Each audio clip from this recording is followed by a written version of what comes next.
Hey everybody, Deacon Jim here for Takeout Tuesday. Hope you're doing well. Anyways, what's going on with this hat here? Of course, I have a story.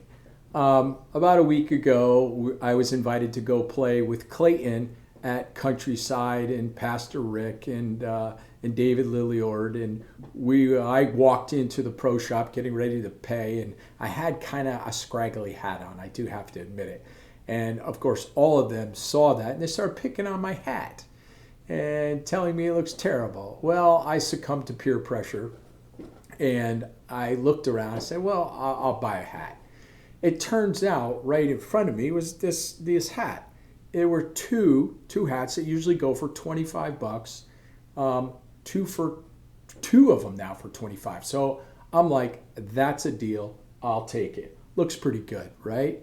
All right, good. So that's that's the story. Not peer pressure, but take a good deal, be smart. And so I was thinking about, how many times I've made the mistake when I'm 200 yards out.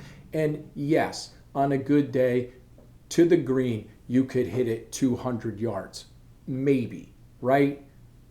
10%. Most of the time it could be tragic. Hard to the left, hard to the right, you duff it.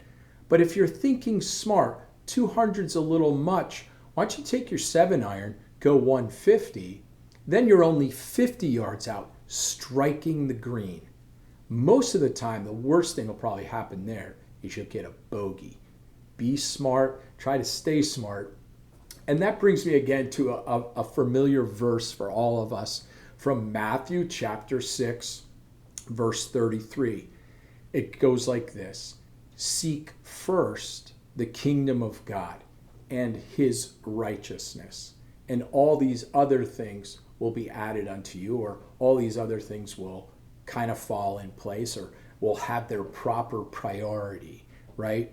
So what Christ is saying is, yes, life is complicated, life is difficult, but there's this sense of simplicity and priority where he says, as you go into your day and you're into your week, all the things that are on your plate, put me first. Seek first Christ and his kingdom and his righteousness. And it seems that the promise is these other things will fall into their proper place. So may that be true for all of us this week in our faith. God bless.